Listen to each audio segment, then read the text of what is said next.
참 잘했어요.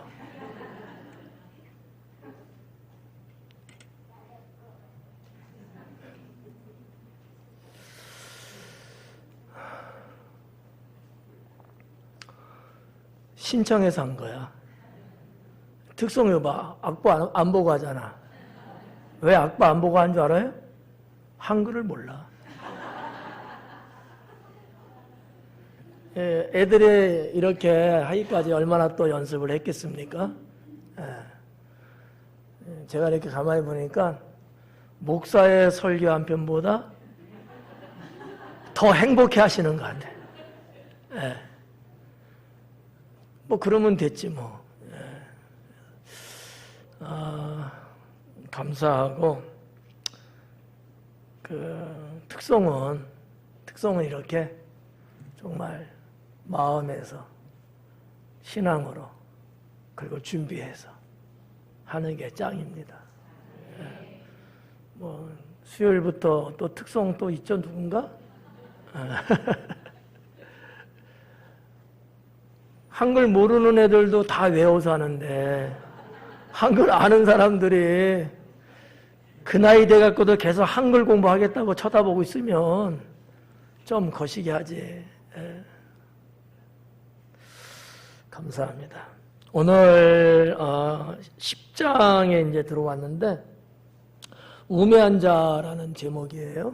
예, 그래서 10장에서 계속되고 지금 기록된 내용이 우매에 대한 거예요. 그 우매는 그냥 쉬운 말로 어리석다는 거거든요. 예, 어리석은 자의 이야기예요.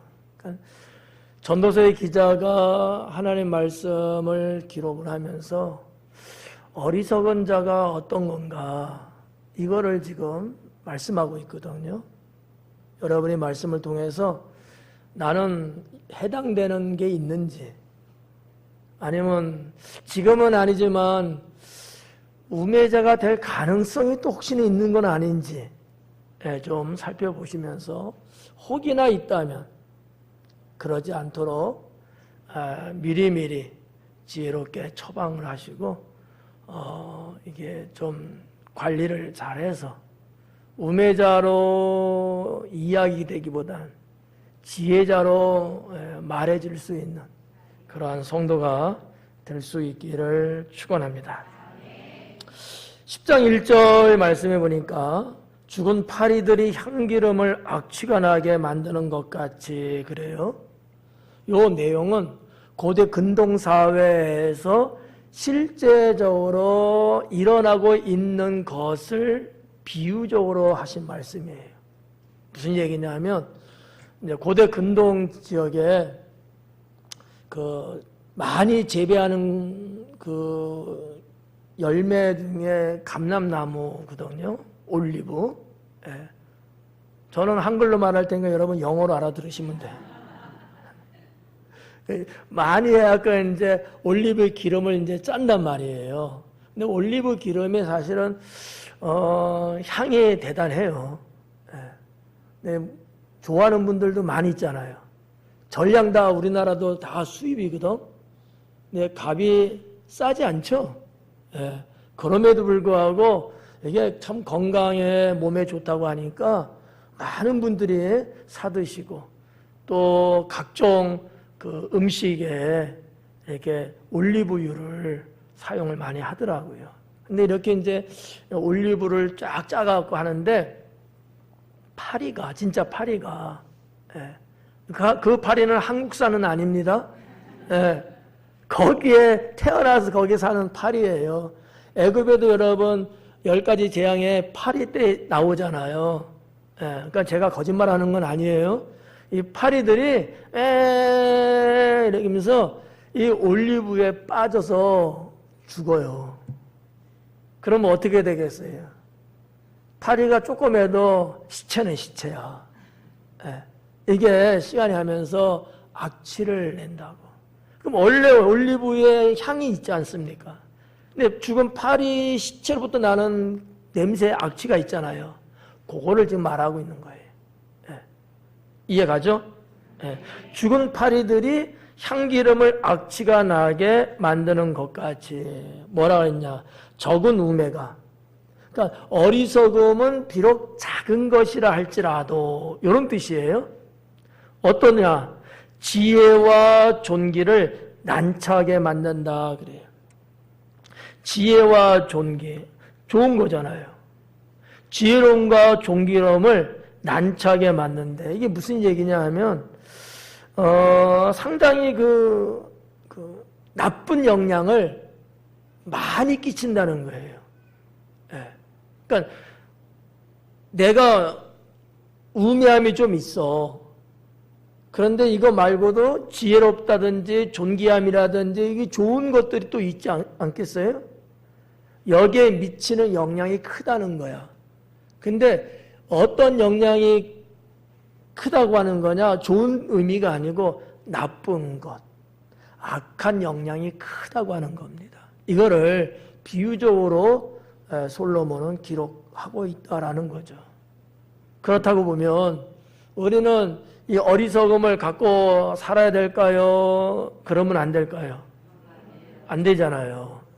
여러분들이 때로는 힘들게, 때로는 공들여서, 때로는 나름대로 투자하고 정말 내 살을 그리고 내 뼈를 깎는 그런 여러 가지 진통을 겪으면서도 좋은 것들을 많이 이루고 있거든요. 근데 어리석음이라는 것, 비록 양은 적다 할지라도 그걸 갖고 있으면 이게 다 헛수고가 된다는 거거든요. 여러분, 역사 속에서 우리가 알 수 있는 게 뭐예요? 하나의 큰 성을 내가 가지려고 또 그것을 만들려고 얼마나 많은 고생과 노력을 했겠어요. 이거는 많은 시간이 필요한 거야. 많은 투자가 필요해요. 근데 그 성을 빼앗긴다든지 무너지는 데는 그리 많이 시간이 걸리지 않는다는 거예요. 대체적으로 이건 우리가 역사에서 배우는 부분인데 대체적으로 왜 그 크고 견고한 성들이 무너지느냐? 어리석어서 그렇다는 겁니다. 어리석어서. 이 어리석음이라고 하는 이 범주에는 또 아주 여러 가지 내용들이 쫙 있어요. 그 중에 하나 예를 들면 게으름이라든지 교만이라든지 내부적으로 분쟁이라든지 이런 여러 가지 것들이 있거든요. 그 모든 게 다 뭐에 해당되느냐? 다 어리석음 안에 있다는 거예요. 지혜로운 사람은 그러지 않는다는 거죠. 근데 우리가 삶 속에서 그러고 싶어서 그런 사람은 없겠지만 근데 나도 모르게 어느 순간에 내가 어리석은 짓하고 살 때가 있더라고. 그런 게 있어요. 글쎄 이 말하면 우리 젊은이들이 노발대발 할런지 모르겠지만 어른들의 부모님의 경험이든지 지식이라든지 이런 여러 가지에서 나온 결과물을 갖고 자녀들에게 이야기를 해준단 말이에요. 근데 어리석은 우리의 자녀들은 그 말을 귀담아 듣지 않으려고 하죠. 지혜로운 자녀들은요. 그거를 마음에 새긴다는 거죠. 이런 거. 네. 무슨 얘기인지 여러분 구별 가시죠? 이 어리석음이 얼마나 나쁜 건지, 이게 우리의 인생을 얼마만큼 피폐하게 만드는지, 나와 내 주변의 관계를 얼마만큼 파괴시키고 더 이상 살아갈 수 없을 정도로 일명 행복이 아니고 불행을 만드는지 라는 것들을 잘 알 수 있게끔 전도서 10장은 말씀하고 있습니다. 죽은 파리들이 향기름을 악취가 나게 한대잖아요. 그럼 이거 어떻게 해야 돼요? 다 버려야 되는 거거든. 여러분들이 그동안 다 쌓아놓고 모아놓고 좋은 것들 다 걸러놓고 나름대로 이렇게 쫙 준비해놓은 것들이 있는데 나의 한낱 어리석음 때문에 이게 다 못 쓰게 되는 거야. 우리가 가정이라고 했을 때도 가정 식구들 몇 명 되잖아요. 적어도 한 서너 명 되고 한 7, 8명도 되고 이런 식으로 있지 않습니까? 나 한 사람의 어리석음 때문에 우리 집이 초토화될 수 있는 거예요. 그래서 하나님의 사람들은 하나님과의 관계에서 기도하고 이럴 때 정말 필요한 것 중에 하나가 뭐냐? 하나님 지혜롭게 해주세요 라는 거예요. 좀 전에 말씀드렸다시피 어느 누구가 어리석게 살고 싶은 사람이 있겠어요? 아무도 없거든요. 다 똑똑하게 살고 다 잘 되기를 원하고 이러잖아요. 제가 어느 인터넷 기사 난 거 보니까 어느 초등학생 아이인데 그 아이의 IQ가 204가 나왔다 그래요. 여러분도 한 240은 나오죠? 안 놀래질 않길래 뭐 삐까삐까 한가 난 또 그랬지. 예. 대단한 거 아니에요? IQ가 120 이후만 가도 거의 뭐 천재까지는 아니도 그 준하는 이야기는 듣는단 말이에요. 120 이상 넘고 130을 넘으면 천재로 들어간다는 거죠. 150 되면요. 말할 것도 없죠. 204 정도면 아인슈타인하고 어떻게 맞먹을 수 있을는지 모르지. 예. 그런데 자, 여러분의 자녀들이 이렇게 참 똑똑하고 지혜롭고 잘났어요. 또 향후 미래가 열려 있고 잘 될 것 같아요. 그런데 어리석음이 같이 있으면 그 존귀함이 다 파괴되는 거야. 이게 여러분 아무렇지 않은 게 아닌 거거든요. 우리가 한 번쯤 곱씹어 볼 만한 내용이라고 저는 생각해요. 예.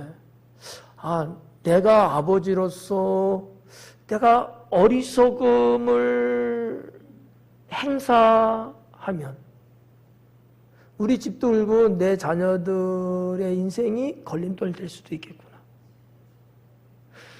내가 여러분의 목사인데 주의 종인데 불구하고 어리석게 목회를 하면 우리 성도들이 얼마나 고생할까. 우리 성도들이 나름대로 열심히 믿음으로 살고 정말 최선을 다해서 그러려고 하는데 단 한 사람 목사가 어리석어서 우리 성도들의 영성이라나 삶이라거나 이런 것들에 방해가 되는 걸림돌이 된다면 나는 죽는 게 낫죠, 오히려. 그렇지 않아요? 심각하게 한 번쯤은 걸러서 생각해 볼 필요는 있다라는 거예요. 예, 그래서 뭐 권면이 될는지 모르지만 저는 우리 성도님들이 기도할 때마다 꼭 무슨 기도를 하라고 제가 그래요? 지혜를 놓고 기도하라고 그러잖아요. 지혜를 놓고 기도하라고. 하나님 지혜를 주세요. 오늘 누구를 만나기로 예정되어 있는데 하나님 지혜를 주셔서 매끄럽게 아름답게 행사가 잘 될 수 있도록 지혜롭게. 저는 이 지혜에다가 하나 더 붙여요. 업그레이드 시켜서. 하나님의 지혜. 예, 그냥 지혜가 아니고 하늘의 지혜를 주옵소서. 그래야 솔로몬이 고백했던 것처럼 우리 성도들을 정말 행복하게 이끌어갈 수 있고 또 종의 가정이 행복하게 또 가야지만이 성도들에게도 본이 되고 하나님께도 영광이 되니까 이 기도를 날마다 합니다. 날마다. 나은 사람 때문에 잘못될 수 있어요, 없어요? 있어요. 나은 사람 때문에. 여러분 외람된 얘기지만 우리 주변에도 그런 교회들이 있거든요.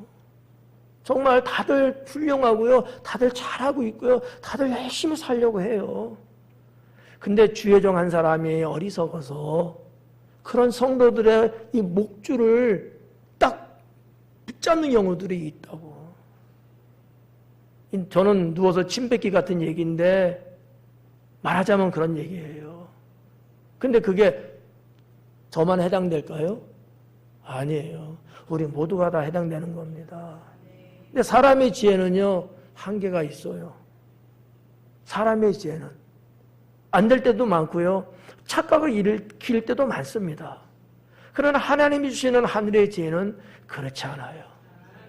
그래서 여러분들이 뭐 다른 기도 제목도 많고 그러겠지만 뭐 이거 시간 많이 안 걸립니다. 예. 뭐 한 20초, 30초 정도? 꼭 여러분 그렇게 하셔야 돼. 자녀들을 위해서 기도해 줄 때도 하나님 지혜를 주옵소서. 하나님 우리 교회 아이들 지혜를 주옵소서. 그래서 우리 아이들이, 교회 아이들이 잘 성장하고 잘 자라게 하옵소서.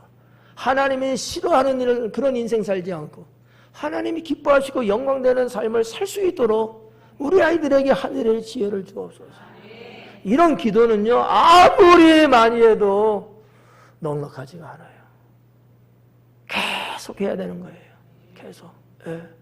내가 뭐 다른 거 해줄 게 없잖아. 해줄 수 있는 게 없거든, 나는. 예. 그러나 하나님이 그 엄청난 것을 할 수 있는 그거를 열어놓으셨거든요. 여러분들이 부모로서 여러분의 자녀들을 위해서 늘 그렇게 기도해 주면서 간다고 한번 생각해 봐요. 출생해서 어른이 이르기까지 계속해서 그런 기도 속에서 아이들이 큰다고 한번 생각해 봐요. 그 아이들이 과연 어떤 사람이 될 것인가? 나는 확신합니다. 그 아이들은요, 잘못될 수가 없어요. 예. 이 사회에서 정말 존귀하고 사람들의 입에 오르내리는데 칭찬과 인정이 온전해질 수 있는 그런 사람.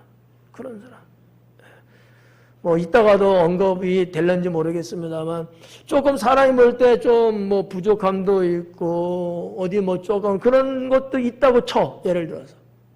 그럴지라도 그러한 우리의 자녀들, 그런 우리의 성도들, 우리의 이웃들 이런 것도 계속 놓고 해주면요. 공급을 해주면 이게 바뀌어요. 바뀌어. 네. 저는 그거 믿는 목사입니다. 네. 옛날부터 저는 많이 강조했어요. 그러자. 내가 할 수 있는 능력은 한계가 있고 그러나 전능하신 하나님이 계시니까 죄송한 얘기지만 여기 계신 여러분의 자녀들은 제가 늘 그렇게 기도해줘요. 예? 애들이 다 커서 또 뭐 타지에 나가 있고 생활하고 결혼하고 이럴지라도 그 아이들 놓고서 늘 기도하는 거야. 여러분 이게 그냥 된 게 없다는 거 아시죠? 당연한 것 아니라는 거 아시죠? 하나님 은혜예요. 이런 작업을 누가 할 것이냐? 내가 해야 된다는 거지. 내가 해야 되는 거야. 하나님은 내가 움직이고 하기만 하면 얼마든지 보장해 주시고 얼마든지 되게끔 열어놓으신 분이고 나는 그 일을 하는 사람이 되는 거예요. 여러분, 자녀들, 여러분 인생 인간적으로 걱정할 필요는 없어요. 그런 믿음의 삶 속에서 나아가면 사람의 염려, 걱정, 두려움, 공포 등등의 어떠한 모습들이 잔존해 있다 할지라도 그것들이 계속해서 바뀌면서 좋은 쪽으로 성숙해지고 정말 어느 날 딱 보면요, 야, 이놈 참 잘 컸구나. 이 말이 절로 나온다니까. 이 말이. 봐봐, 우리 여기 오늘도 저녁 예배 지금 예배 전 찬양 우리 학생들 했잖아요. 얘네들 다 여기서 태어난 애들이야. 10대 중반 애들이에요.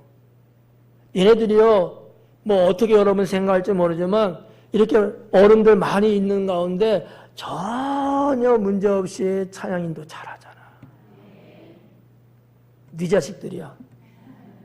에? 이거 여러분 솔직히 상상은 해보셨어요? 옛날에는? 아니거든.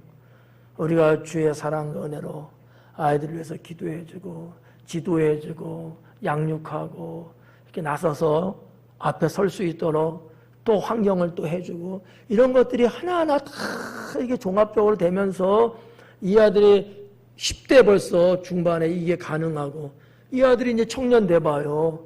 세상 무서운 게 없어요. 어디든지요. 다 앞서는 지도자가 될 수 있고요. 예. 이렇게 크는 우리의 젊은이들이 많으면 많을수록 이 사회가 건강하고 행복해지는 것 아니겠습니까? 거저되는 것 없습니다. 누군가 널 위해 기도하네. 그래서 오늘 우매제에 대한 말씀인데 이 1절에서 우매라는 것은 작은 것이라 할지라도 나의 어리석음이 조금 한 번밖에 안 됐어. 그렇다 할지라도 이 위험성은 엄청나게 크다. 이 우매함을 여러분 가급적이면 깎아내야 돼요. 이거 버려야 돼요. 그리고 하나님으로부터 하늘의 지혜를 입을 수 있는 이게 필요하다고 저는 믿습니다. 자, 2절 말씀해 보니까 지혜자의 마음은 오른쪽에 있고 우매자의 마음은 왼쪽에 있느니라 그래요. 성경에서 늘상 나오고 있는 어떠한 오른쪽 왼쪽의 개념, 상당히 그 이원론적인 표현이죠. 뭐 밝음과 어둠 이런 거 있는 것처럼 선과 악 이렇게 말하는 것처럼 여기 오른쪽과 왼쪽을 말하는데 좀 본질적으로 이것을 상징성으로 말한다면 구원과 멸망을 말하는 것이죠. 오른쪽은 구원이고요. 왼쪽은 멸망이고요. 오른쪽은 천국을 말하고 왼쪽은 지옥을 말하고 이런 것들인데 그중에서 저 왼쪽은 말하고 싶지 않아요. 괜히 여기 왼쪽에 있는 사람 있을까 봐. 오른쪽만 말씀드리면 오른쪽이 갖고 있는 어떤 상징성, 성경에서 특히 말씀하고 있는 것들은 어떤 것들이 있을까? 첫째는 축복입니다. 오른쪽 하면 축복을 연상하게 만들고요. 성경의 사건 속에서도 이 오른쪽을 언급할 때가 있는데 언제나 하나님의 축복이 임하는 곳으로서 그런 어떤 공간적 성질을 갖고 있다고 하는 사실이죠.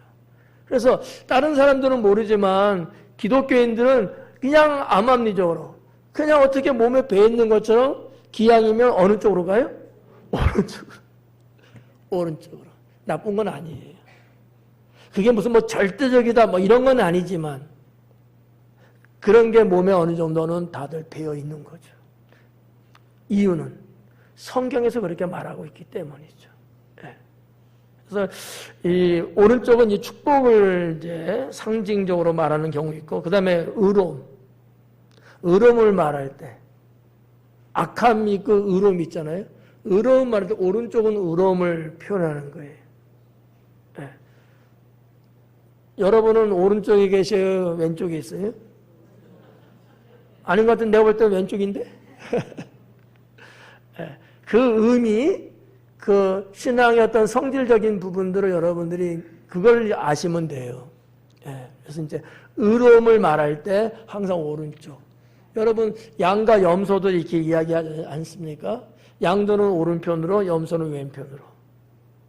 이런 것처럼. 아니 그 양과 염소 걔네들이 뭘 잘못했다고 그래요? 그런데 그 옛날부터 하나님의 신앙을 받은 그 믿음의 선진들이 그렇게 구분했다고 하는 거예요. 그렇게 구분했다고. 예. 저한테 따지지 마세요. 세 번째는 뭐냐? 능력을 말할 때 오른쪽을 언급했다라는 거죠. 하나님의 능력을 언급할 때 오른쪽이다 그랬다는 거죠. 예수님 십자가에 달리셨을 때에 강도 나오죠. 어느 쪽 강도가 구원받았다고 그래? 거봐. 왼쪽은 안 되나? 이경희 집사님 안 된다고 그러는 것 같은데? 왼쪽 좀 안 돼? 안 돼. 그러니까 이게 그냥 뭐 우연이다, 사실이다, 뭐 해서 기록이다, 그럴 수는 있지만 그 기록된 말씀 안에는 나름대로의 의미가 담겨 있지 않겠느냐라는 거지. 예. 하여튼 그런 부분들이 성경상에 많이 이렇게 나와요. 자, 2절에서는 이제 그런 부분들을 좀 보면서 한 가지 우리가 여기서 얻어야 될 건 뭐냐? 얻어야 될 건 뭐냐? 자, 지혜자의 마음은 오른쪽이래요. 우매자의 마음은 왼쪽이래. 왼쪽, 오른쪽 방향성을 이야기는 하지만 그보다 더 원천적인 건 뭐예요? 지혜자의 마음인 거예요. 지혜자의 마음. 우리는 지혜자의 마음을 가져야 돼. 지혜자의 마음. 우리 하나님의 마음, 주님의 마음은 지혜자의 마음이에요. 어리석지 않잖아요. 언제나 주님의 그 마음은 선하셨고요. 그 선하신 그 마음을 백성들에게 베푸셨거든요. 이러한 그 마음, 우리가 우매자로서의 마음을 품으면 언제나 파리가 들끓듯이 죄악이 난무해집니다. 지혜자의 마음을 품고 살면요, 하나님의 영광이 나타나죠. 그게 중요하지 않겠냐, 저는 이렇게 생각해요. 여러분 모두가 다 지혜자로서 주님의 마음을 품고 사시면 얼마나 좋습니까? 예. 그러면 글쎄, 우리가 사람이니까 실수도 있을 수 있겠지만, 그래도 데미지는 훨씬 더 적을 것이고, 인생의 손실은 아주 극최소로 줄일 수 있을 것이고. 왜? 기본적으로 지혜자의 마음을 갖고 계시니까 말이죠. 그렇죠? 주중에도 제가 이런 표현했는데, 바늘 침이 이렇게 있는데, 때로는 바늘 이렇게 움직이잖아요. 그죠? 요동치잖아요, 처음에. 여러분, 체온계 딱 올라가면 처음부터 딱 서 있어요? 움직이잖아요. 그러다가 딱 어느 위치에 딱 쓰잖아요. 그런 것처럼. 때로는 우리가 연약하고 때로는 무지해서 조금 왼쪽 오른쪽으로 이렇게 좀 흔들리는 건 있을 수 있지만, 그러나 중심이 딱 잡히는 거지. 지혜자의 마음, 그 마음에는 그런 하나님의 강건하심이 있게 되는 거죠. 3절 말씀에 보면, 우매한 자는 길을 갈 때에도 지혜가 부족하여. 우매자는 길을 갈 때도 지혜가 부족하대. 각 사람에게 자기가 우매함을 말하느니라. 여기서 한 두 가지를 살펴볼 수 있는데, 하나는 내가 어느 방향으로 가느냐, 내가 어디를 탁게 삼아서 내가 가느냐도 중요해요, 인생은. 그렇죠? 안 그럴까요? 가는 길이 다양하게 있다고 한번 봐봐요. 그 가는 길의 그 경구가 다 똑같을까요? 아닐 거야. 어떤 데는 좀 힘든 길도 있고, 편한 길도 있고, 위험한 길도 있고, 안전한 길도 있고, 시간이 많이 걸리는 게 있고, 적게 걸리는 게 있고, 이러잖아요. 이거 뭘 보면 알 수 있느냐? 내비게이션 보면 알아. 내비게이션에 보통 한 4가지 정도 이렇게 쭉 나오잖아. 예. 고속도로 위주로, 아니면 경제적인 도로. 이건 내비 회사마다 다르니까 쭉 나와. 찍어보면, 거리는 짧은데 시간이 좀 더 걸릴 수도 있고, 이런 여러 가지 나오잖아. 인생은 그래요. 예. 그러니까 어느 길로 갈 것이냐, 어느 목적을 갖고 갈 것이냐, 이거 아주 중요하죠. 그런데 그것보다도 더 중요한 게 뭐냐? 이 3절에서 말하는 내용이에요. 우리가 가는 그 길에 가는 방법이나 가는 형편이나 가는 역할이나 이런 것들이 어리석으면 안 된다는 거거든요. 조금 돌아갈 수 있어요. 내비가 우회전하세요, 아가씨가 이야기하잖아. 근데 옆에 사람하고 이야기하다가 깜빡 놓쳐갖고 직진해버리잖아. 그래도 걱정할 필요 없다 그랬죠? 화내지 마요. 예. 왜? 결국 내비는 가게끔 만들어줘. 그렇잖아요. 예. 중요한 건 뭐예요? 그랬다고 해서 둘이 대판 싸운 거야. 왜 그것도 정신 못 차리고 그냥 똑바로 갔냐고. 그러면 네가 운전해. 어리석음은 그렇다는 거지. 지혜로운 사람은요, 그럴 때 그 현상을 아주 은혜롭게 만들어 갑니다. 이게 중요하다는 거죠. 우리 인생의 길이라는 게 그런 거 아니겠어요? 인생의 길을 가는데 여러분, 가본 길을 가십니까, 여러분? 어때요? 여러분, 가보신 길을 가시는 거예요, 인생 살면서? 한 번도 안 가본 길을 우리는 계속 가는 거잖아요. 얼마나 삭막하고 얼마나 답답하고 힘겹겠어요. 근데도 누군가 운전대 자꾸 가고 있잖아. 잘 가잖아. 그러면 고마워해야지. 지혜로운 사람과 우매한 사람의 차이는 거기서 나타난다는 거지. 3절, 우매한 자는 길을 갈 때에도 지혜가 부족해서 각 사람에게 내가 우매하다는 것을 드러내고 있대. 그러니까 어리석은 짓을 한다는 거예요. 어리석은 짓. 설상 이쪽 길로 가는 것이 조금 아둔해 보인 것 같지만 그래도 길을 들어섰을 때 우리의 심령이 어리석지만 않으면 우리의 환경은 그럴지라도 우리는 오히려 전화해볼 시킬 수 있는 거예요. 후자가 중요하다는 것을 솔로몬은 말하고 있다는 거죠. 저는 여러 차례 이 부분을 살펴보면서도 우리 인생 이렇게 우매자처럼 가면 안 되겠구나. 자기 지혜가 부족해서 우매함 때문에 사람들한테 나 어리석어 이것을 드러내고 살아. 그래서 말하는 거 보면 어리석은 사람이 말하는 말을 자꾸 되풀이하는 거야. 어리석은 사람이 보여주는 행동을 자꾸 보여주고 살아. 보여주고. 왜 그러냐고 도대체. 그러면 안 되는 거잖아요. 자기 인생을 살고 우리 가족의 인생을 살고 뭐 우리 신앙의 인생을 살고 이렇게 가는데 내가 굳이 어리석은 짓거리 할 이유가 뭐가 있냐고요. 그러면 안 되죠. 그렇다는 거예요. 이게 우매한 자만이 갖고 있는 특성이라는 거죠. 여러분은 아니죠? 빨리 아니다고 해요. 교훈을 얻어야 돼요. 교훈을. 4절 말씀에 보니까 주권자가 네게 분을 일으키거든 너는 네 자리를 떠나지 말라.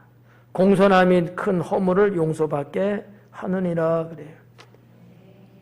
주권자가 이 주권자라고 뭐 표현됐습니다. 뭐 주권자도 되고요.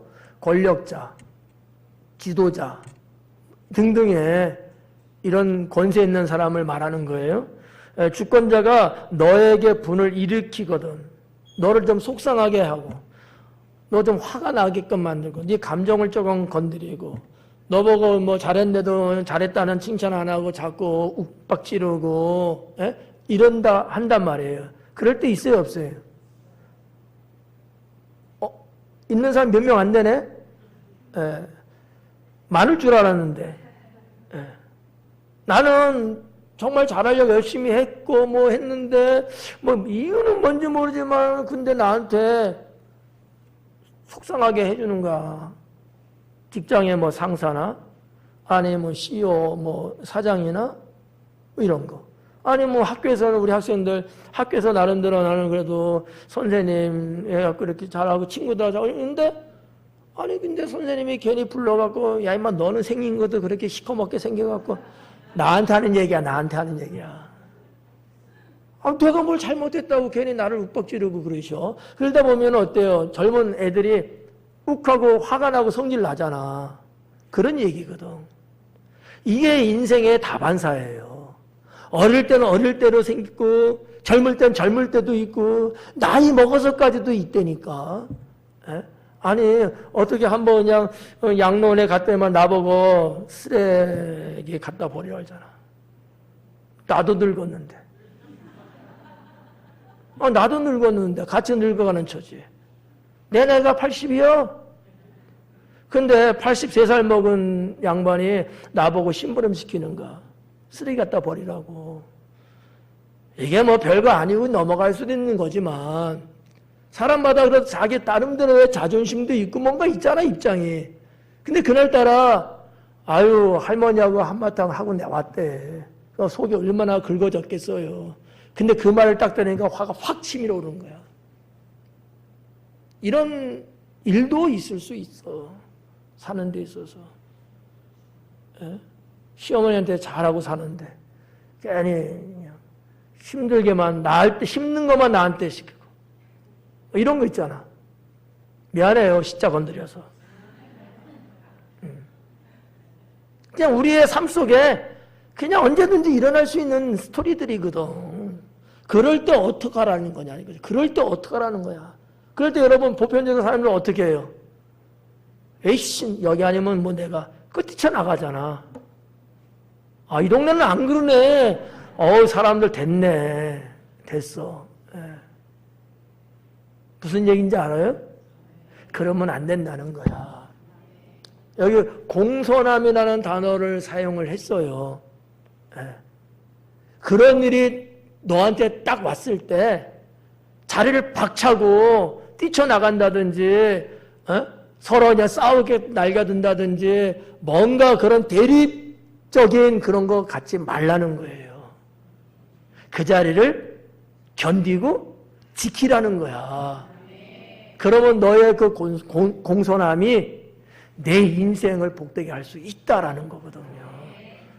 사람들 그러잖아요. 뭐 저나 여러분이나 다 뭐 그러고 나서 당신은 뭐 개운하고 아이씨 내 잘됐다. 아유 툭툭 털지만 시간 가고 보면은 영원히 안 볼 사람도 아닌데 에휴 내가 좀 더 참았을 걸. 뭐 이런 또 후회점이 또 있죠.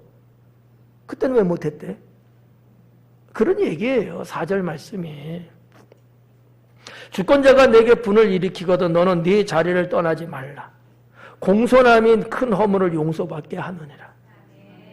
이 공손이라고 하는 단어가 번역된 게 이 마르페라는 단어인데 행동을 취하지 말고 가만히 있어라라는 뜻이에요. 마르페. 그런 말을 들었을 때 속상하고 화가 나고 뭐 이럴 때 너는 밖으로 뛰쳐나간다든지 그 자리를 뜬날 걸지 말고 그 자리 지키라는 거야.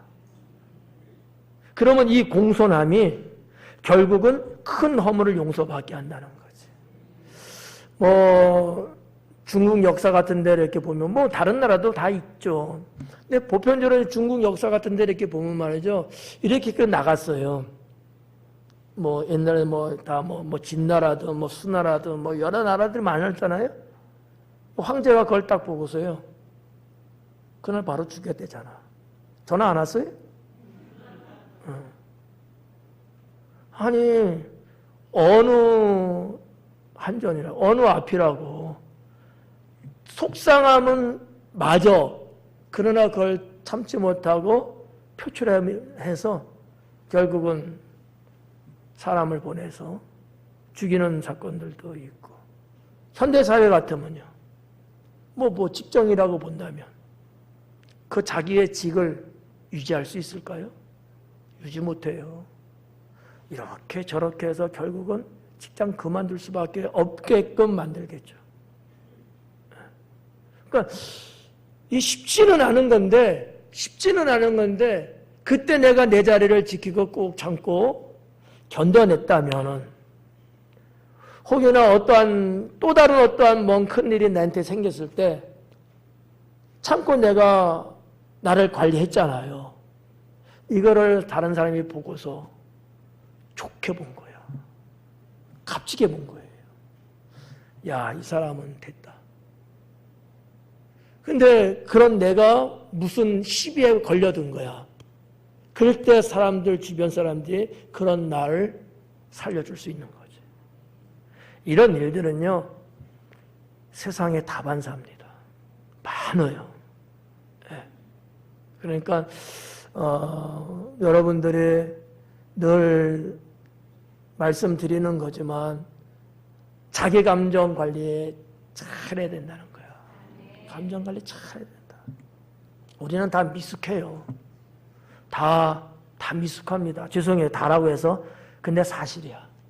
다 미숙해. 저도 그래.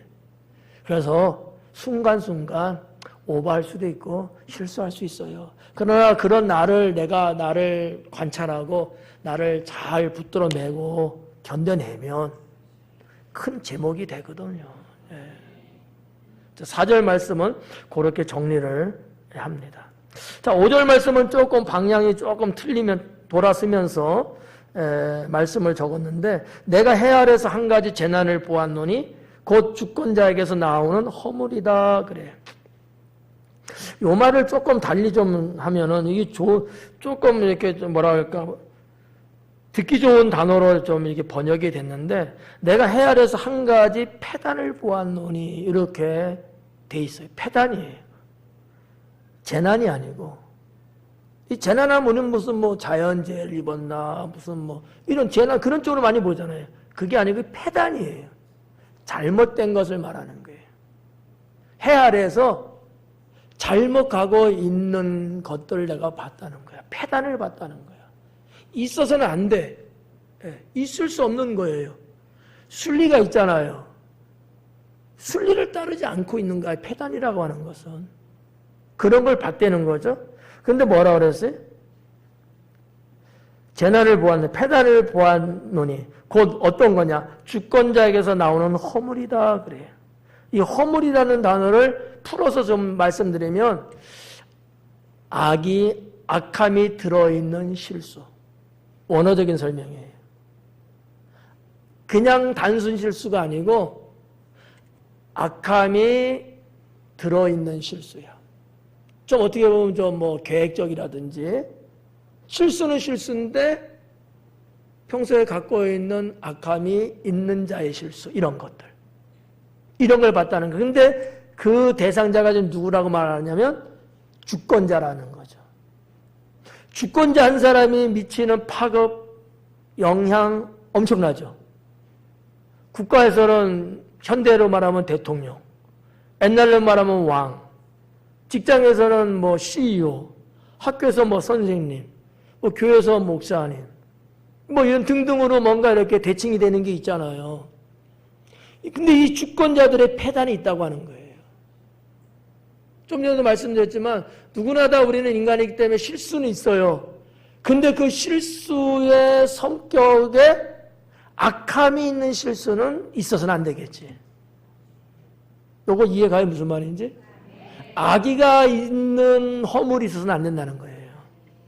악의가 있는 거. 예. 오전 예배 때도 말씀드렸습니다만 우리 사회가 지금 조금씩 시름시름 앓고 있는 이 사회 악, 나쁜 짓거리들 이런 게 있잖아요. 우발적이고 뭐 이런 거 같으면은 얼마든지 뭐 법으로나 사람의 심리로 보나 용서를 받을 수 있고 죄를 또 가볍게 또 이렇게 묻기도 하고 이러는데 그게 아닌 거야. 우발이 아니야. 계획하고 뭔가 악한 생각을 품고서 했다면은 이건 죄질이 나쁘다고 보통 말하잖아요. 오늘 여기 지금 5절에서 있는 거 이게 누구를 말하는 거야? 주권자라는 거야. 내가 헤아려서 한 가지 재난을 보았는 패단을 봤는데 주권자에게서 나오는 허물이 이게 패단이라고 하는 거예요. 이러면 안 된다는 얘기지. 주권자의 근본적인 의의, 지도자의 근본적인 의의가 뭐냐? 피지도자, 즉 일종의 말하면 백성들을 잘되게 하기 위한 것이 지도자예요. 이게 기본적인 거예요. 자기의 무슨 뭐 혜택을 보고 이익을 보고 욕심을 부려서 뭐 재산을 증식하고 그러려고 지도자가 된다? 이건 땡이에요. 지도자가 되려고 하는 사람은 그런 걸 다 없어야 되고요. 나를 상대하는 피지도자들의 행복을 추구할 수 있도록 저들의 삶을 부유하게 만들 수 있도록 살신성인의 마음을 갖고 나는 없는 거예요. 그게 지도자의 기본적인 의의거든요. 근데 아니라는 거잖아. 그건 패단이지. 네. 그 6절에 이건 뭐라 그랬느냐. 두 가지가 나오는데 우매한 자가 크게 높은 지위를 얻고 부자들이 낮은 지위에 앉는도다.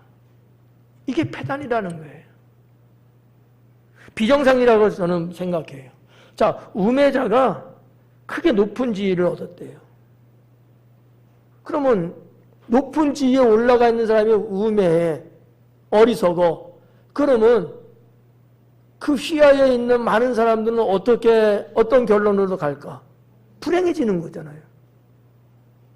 이건 있으면 안 돼. 이러면 안 되는 거예요. 뭐 재능이 좀 부족한다든지 돈이 좀 없다든지 배움이 적다든지 그럴지라도 사람은 우매자가 되면 안 돼. 그럴지라도 사람이 지혜롭고 똑똑한 사람이 되면 나머지 부분은 보충할 수 있는데 지도자가 우매하니까 아니 좋은 말로 충고를 해주고 권면을 해주고 방향을 좀 이렇게 모색해 해줘도 어리석으니까 그걸 전부 다 칼로 내치는 거예요. 그냥 우매자는요 제일 무서운 것 하나 있는데 뭔 줄 알아요? 독단적이라는 거죠. 우매자의 지도자, 우매한 지도자가 가지고 있는 공통분모 독재예요. 독재. 뻔히 알면서도 남들도 다 알아. 본인만 우겨대는 거예요. 이게 그 사회, 그 국가를 망하게 만드는 거예요. 세계 역사를 들여다보세요. 어느 관점에서 보면 훌륭하다, 능력있다 이렇게 말할 수도 있겠지만 그거는 상당히 좁은 의미예요. 훨씬 더 넓은 의미의 눈을 갖고 보면 말이죠. 그건 아닌 거예요. 예, 그렇지 않아요? 복수의 복수를 거듭하면서 서로 계속해서 복수전을 펼친다고 한번 생각해 봐요.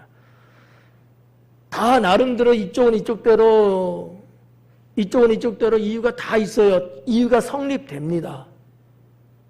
되죠? 그런데 더 넓은 그림을 갖고서 보면요. 그건 해서는 안 되는 거거든요. 이 6절에서 말하는 이 우매자가 높은 지위에 올라가지 않도록 하는 것도 나름대로 중요하다. 저는 그렇게 봐요. 네. 근데 꼭 우매자가 올라가는 경우들이 있더라고. 그래서 그런 사람이 권력을 잡게 되면 권력을 놓는 데까지 그리고 권력 잡았을 때에 벌려놨던 파행적인 것들이 더 멀리까지 힘들어진다는 사실이죠. 여러분, 성경에서도 그런 말씀들이 여러 군데서 나오고 있거든요.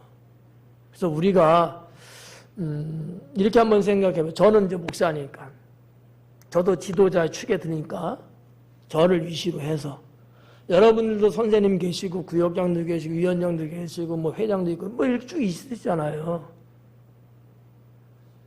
그러면 그런 나는 어떠해야 되는 거야? 지혜자야 돼요? 우매자야 돼요? 지혜자야 돼요. 어느 기관에 회장님이 우매해. 맞지? 아, 여기 다 회장님이 눈에 보여서. 회장님이 우매하면 그 기관은 엉망진창되고 그 회원들은 너무 힘든 거예요. 그렇잖아. 근데 애시당초가 그런 사람 뽑지를 않았어야지. 이해가요? 내년 총선이에요. 여러분, 땅치고 후회 안 될 무슨 의미가 있겠어요? 정말 뭐 대동소이한 분들은 뭐 그럴 수 있고 뭐 다 그럴 수밖에 없다고 보고 그래도 뭔가 이렇게 지도자급에 나서는 사람에게는 우매자를 세워서는 안 된다라는 거야. 다 충족하고 있을지라도 다 충족했을지라도 사람이 어리석으면 그거 한 가지만 갖고도 결격사유로 충분히 해야 되지 않겠느냐라는 거죠. 저는 그렇게 생각해요. 부자들이 낮은 지위에 앉았다. 이 부자라고 표현했는데 이 부자 이게 여러분이 좀 이해 못할 수도 있어서 살짝 언급해드리면 이 부자가 무슨 개념이냐면요. 하나님의 축복을 받은 자예요. 우매자는 여러분 성경에서 뭐를 말해요? 하나님과 반대에 있는 사람이거든요. 하나님 말씀에 순종 안 하고 자기 고집 부리고 교만한 사람을 말하고 있거든요. 반면에 이 전도서에서 말하는 상대적인 사람 부자, 이 부자는요, 하나님의 축복을 받은 사람을 말하고 있는 거예요. 근데 그런 사람은 어떻게 된 거예요, 지금?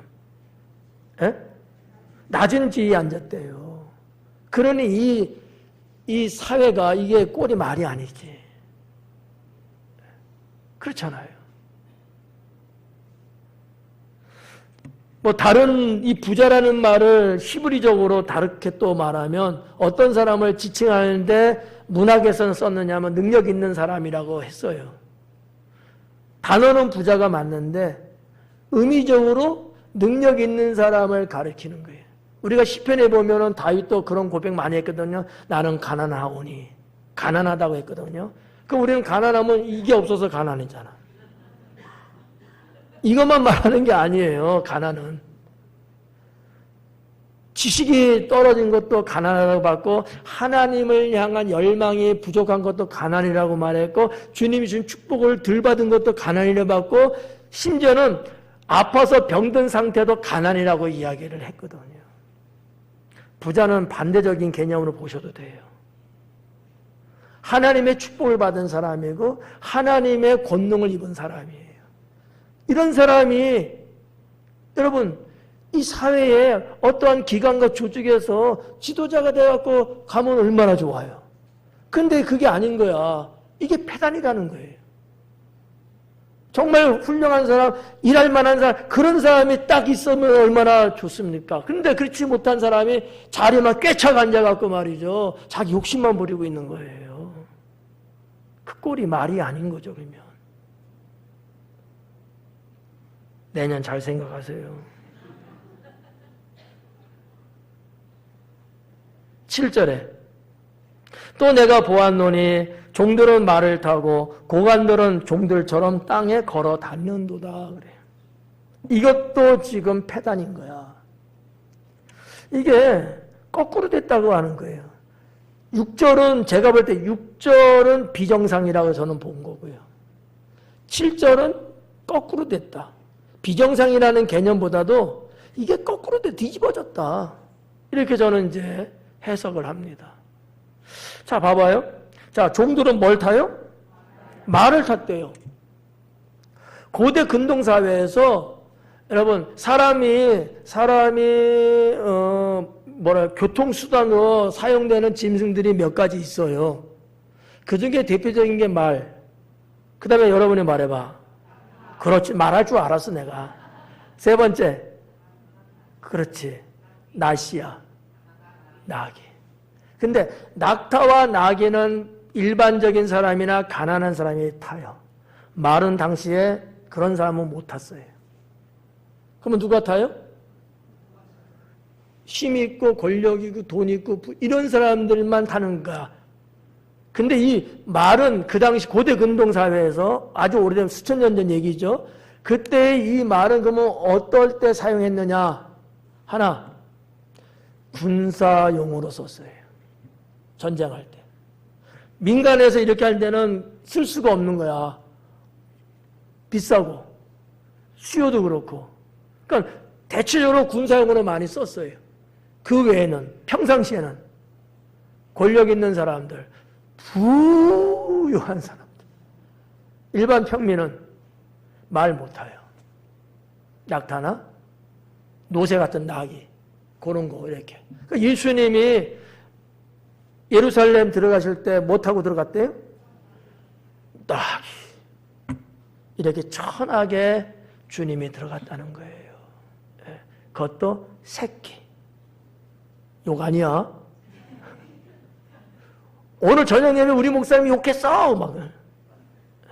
나귀도 그런데 나귀 중에서도 새끼야. 낮고 천하다는 것을 말하고 있는데 이것이 구약에 예언된 거거든요. 주님은 낮고 천한 우리를 위해서 오셨다는 거야. 그러니까 이 말을 탔다는 거 누가 탔대요? 근데 종들이 탔대요. 아니 일반 자유인도 일반 평민은 타지 못하는 건데 노예, 종이 탔답니다. 말이 돼요? 말이 안 돼. 그 반대 나오는 사람은 누구예요? 종 말고. 고관이래요. 뒤집어졌잖아 뭔가 위치가. 거꾸로 된 거예요. 이건 폐단이야. 우리 사회가 여러분 정상적으로 가야 되는데 이게 뒤집어지 거꾸로 되면요. 이건 폐단이에요. 이건 망한 겁니다. 맞잖아요. 이렇게 가면 안 되지. 여러분의 가정이 하나님 보실 때 정상적으로 가셔야 맞는 거예요. 근데 이게 뒤집어서 가고 있는 거야. 그러면 계속 여러분 물구나무 쓰고 가세요. 이게 얼마나 우스꽝스럽냐고. 이러면 안 된다는 거지. 여기서 이 말하는 이 고관이 뭐냐면 사르라고 하는 단어인데, 사르. 조금 옛날 단어일지 모르지만 방백들. 당시 그 지역의 지도자급에 해당되는 높은 권력과 지위를 갖고 있는 사람, 방백들. 이런 사람들을 말하는 거거든요. 이 사르라는 단어가. 그들은 종들처럼 땅을 걸어다닌대. 맞아. 종은 말 타고 다니면 안 돼. 걸어다녀야 되는 거예요. 종이 낙이 타는 것도 우스꽝스러워. 그거는 격이 안 맞아요. 종은 그냥 걸어가는 거야. 안 그래?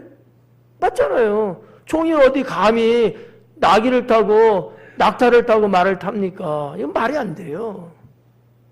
근데 이게 거꾸로 됐어. 종은 걸어가고 고관은 말 타고 이게 정상이야. 우리나라들 봐봐요. 에? 춘향전에도 나오는 거 봐봐. 급제하고 장원급제하고 돌아올 때 뭐 타고 와요? 어떻게 봤어? 그랬대잖아. 그렇게 지위가 올라간 사람이 말 타고. 그러면 자 이도령이 올 때 딸려온 식구가 있잖아. 그죠? 그 친구는 말 같이 탔대요? 그럼 어떻게? 걸어서 말 고비를 잡고 가는 거야. 이게 종이야. 이게 완전히 거꾸로 됐다는 얘기지. 이게 폐단이다. 폐단이다. 하나님이 말씀하고 하나님이 계획하셨고 하나님이 이끌어가는 세상은 이렇게 거꾸로 돼서는 안 돼요.